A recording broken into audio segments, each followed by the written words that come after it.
This Good Morning Northwest Morning Sprint is brought to you by Bill's Heating and Air Conditioning. It is 6:53. Time to get you ready for your Monday here on the Morning Sprint. Olivia Roberts has a potential breakthrough in the conflict with Russia over Ukraine. But first, Mark Peterson tracking light snow falling across the region. Maybe not so light. Not so light in some areas south of town. They're getting multiple inches. In our first alert weather now, the wind speed also, so blowing and drifting snow south of town potentially, with winds to 18 miles an hour into Coeur d'Alene, 25 into Sandpoint. The radar very busy, certainly south of town as we get into areas on 195 south and 95 south out of Coeur d'Alene, so use caution as you're heading out. And our highs today are going to be into the mid to upper 20s. If you or loved one plans to head over the Cascades this morning, be prepared for winter driving conditions. On Snoqualmie Pass, chains are required on all cars except those with all-wheel drive. Areas of snow and slush on the road could impact your travel plans today. If your President's Day plans take you to downtown Spokane today, you will not need to plug the parking meters. Garbage pickup and curbside recycling will still be on its normal schedule this week. The skate ribbon, Skyride, and the Loof Carousel in Riverfront Park will all be open today as well.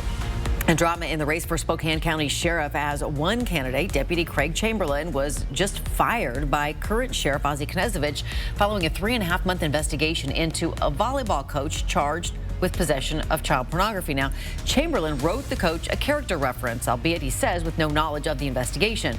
Knezovich says Chamberlain is supposed to ask permission to make that kind of reference. He did not, so he is out of a job. You can read the full story on KXLY.com.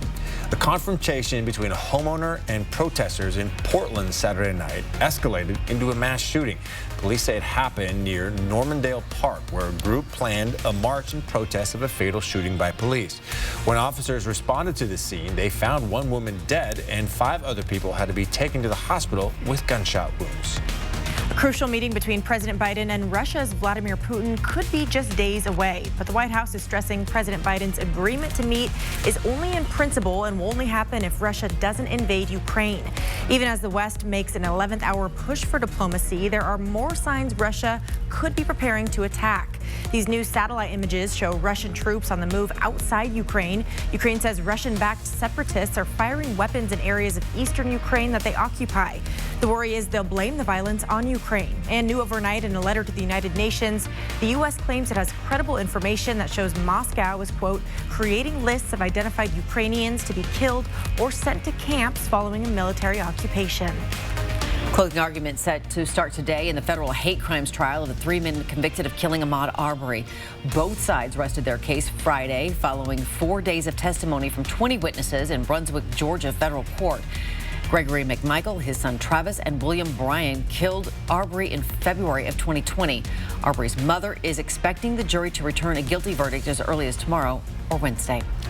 2 helicopter crashes caught on camera on opposite ends of the country over the weekend. In Southern California, surveillance video capturing the moment a police helicopter spins out of control, narrowly missing houses, crashing into the bay near Newport Beach.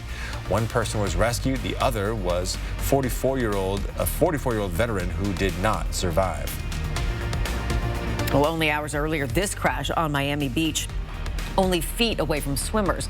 Bystanders rushing to the downed chopper to reach those inside, lifting up the wreckage to keep the passengers' heads out of the water until they could be cut from their seatbelts.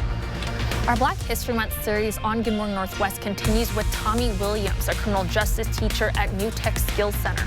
He's the only Black instructor at New Tech taking on a heavy task, encouraging his students, especially his students of color, to pursue careers in law enforcement after seeing the way some Black people like George Floyd and Breonna Taylor have been treated by police in recent years.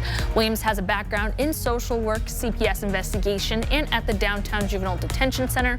I spoke with him about how he's encouraging his students today and teaching them holistically about criminal justice and what policing is all about. You can see that full conversation now on KXLY.com.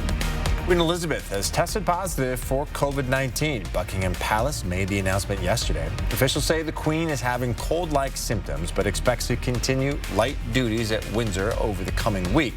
She will also continue to get medical attention. Her son, Prince Charles, the heir to the throne, tested positive for COVID about a week and a half ago.